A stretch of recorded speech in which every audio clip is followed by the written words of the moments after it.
Justice to me would be love, and joy, I believe, is power. When there's justice, everybody gets to experience full joy. When everybody is experiencing joy, you know that there is justice, and that reciprocity between those two things, they feed each other, and it's an upward spiral.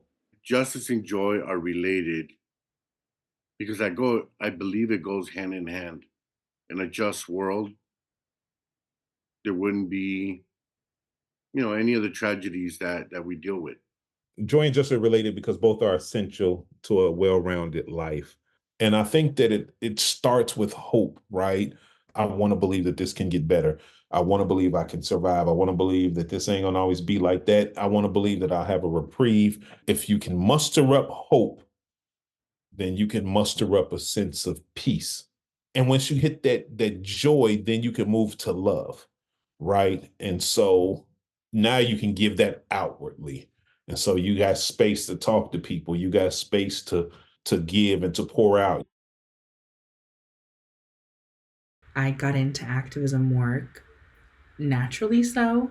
This is stuff that always felt ingrained in me, working with community, being in my community, thriving in my community. In college, I felt very lucky to take a Chicago women's activism course, and they kind of sat us down in a conference room, me and the other students, and talked to us about the reproductive health journey, right? The fight towards reproductive justice. And we're all like fresh out of high school, a little giggly, like, oh my goodness, what's happening? What is this place? And for me, I felt that, but also I felt like an overwhelming sense of shame that this was the first time I was hearing about any of this. And so I felt like joy at having this finally, and shame at it having to take this long. Ever since then, my focus has been, education and healing and providing this information to marginalized folks, especially like marginalized youth. I think getting in early and kind of negating that shame or buffering that shame, preventing that shame can do a lot for healing, right? I don't want future generations to have to wait as long as I did to find community and to find space. I want it to almost feel like a given. When I talk about my background, it seemed like I was born into this. My dad was an activist. He was part of the African American Police League in Chicago. And that was a group of cops who really fought the system to make it more equitable for Black folks, for Black officers. I am also the executive director of Building Community Life Center, a faith-based nonprofit. I was a teenage dad, and I dropped out of school, started working. I did many different jobs, did construction, electrician. I've done it all, period. But I ended up getting caught up in the system. The judge gave me his sentence, and for 9 months, I had to sit down in the jail thinking, what am I going to do now? Like, I don't go to college. Don't have an education like that. I have 2 strikes now. So any little thing could get me locked up for life again. It just so happens that the week I got out, Santa Barbara was having this event for a young man that was killed 4 years earlier. So I showed up, and I ended up meeting this man there that had barely opened up a new nonprofit to work with the gangs. I ended up volunteering with him for about 2, 3 months. And then within 11 months, I ended up running that nonprofit. I got involved with showing up for racial justice. It's a multiracial organization, but specifically focused on moving white people into action. I had been on this long-term journey of trying to find my place in my space because I wanted to feel like my interests and my skills were a good mesh for the thing that I was doing, the work that I was doing, the group that I was involved in.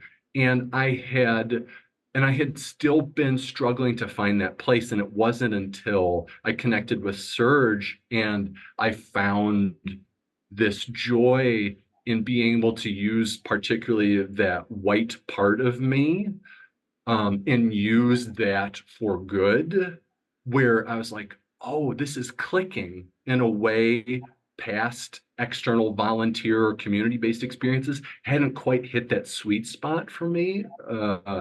And I was like, oh, I feel like this is a great fit and I can do good work here and find a lot of joy in this work. Being with fellow Surge volunteers and leaders when we win, when we're victorious. In the Commonwealth of Kentucky, they were trying to change the state constitution to pave the way to a total and permanent ban on abortion.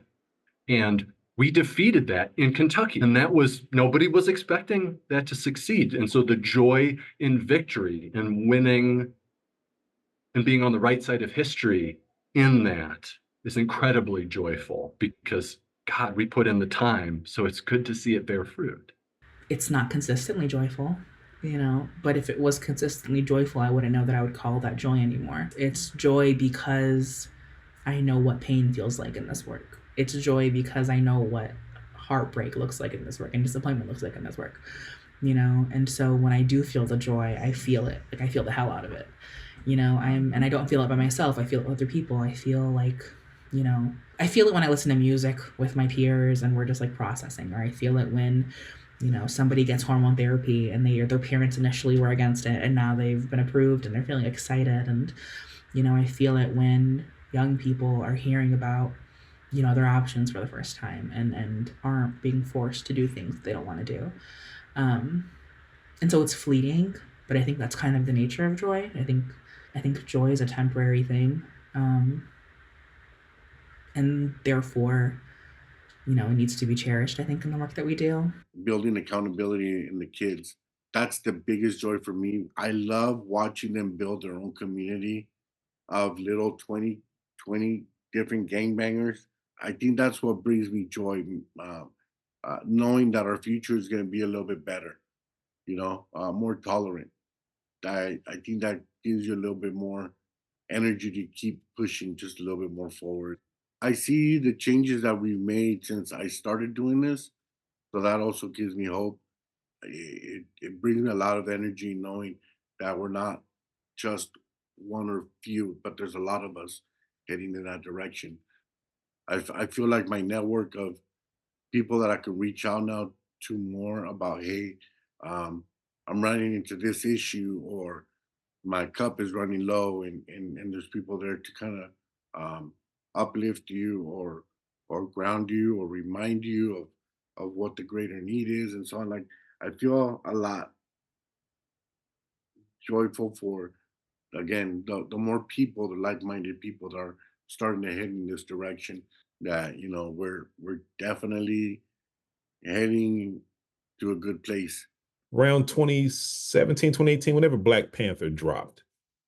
And I never experienced community joy like that, but there was something about this moment that we had, like Wakanda forever. Like, we rode that thing to the ground. And I realized that joy is powerful. Like, they didn't beat our enslaved ancestors for crying. They beat them when they sung songs of joy, right? Black joy is a weapon, and that's our power. When I'm in the room, in the classroom with my students, and I hear them standing up for themselves and demanding that we do better, that's inspiring to me. So there are so many places for motivation that lead me to want to work hard and to be excited and to feel hopeful that we as a wider community have a lot of hardworking, smart, motivated people.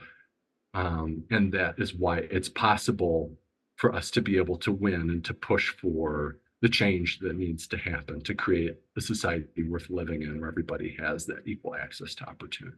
Looking for key places that our voice can make the ultimate change. Most people, when they want to march and protest, I feel that that's fine, and it does bring attention to an issue. But in order to actually create change, it's showing up to those boring meetings, city council, district supervisors, the real places where businesses are conducted, and that's where voices are really heard. Just watching that impact that we have made, it energizes you to kind of think like man, like I'm not just wasting my time here. I'm not just spinning my wheels. And then also being able to have parents, they can't even thank you enough for the impact that you have on them and their kids moving through the system itself. It's one of those great experiences that kind of keeps you motivated moving forward. One of the most important things I've learned from Surge is the concept of shared interest. You must feel and believe and be able to articulate to yourself and to people what your shared stake is. When it's a saviorism, I feel bad for these people, I feel pro-social, wanting to help and empathize, that won't get you far. That will last you for a semester or for an election cycle. But you have to believe that your fate and your family's fate personally depends on conditions being better, or you're not going to want to do the work long term. And that has been the most important thing that I've learned that's helped me stay involved. I feel an overwhelming sense of responsibility, and not in a burdensome way, but in a hopeful way, maybe. Like, how can I not continue and push through when I see the things that my community can do, when I see the things that other young folks can do? I'm like, yeah, like I can take a rest, I can take my break, I can be MIA from my email for a little bit, and then come back and feel compelled to come back because the work still needs to get done, and the community that loves me wants to be loved back, and I want to do that loving. I want to provide that.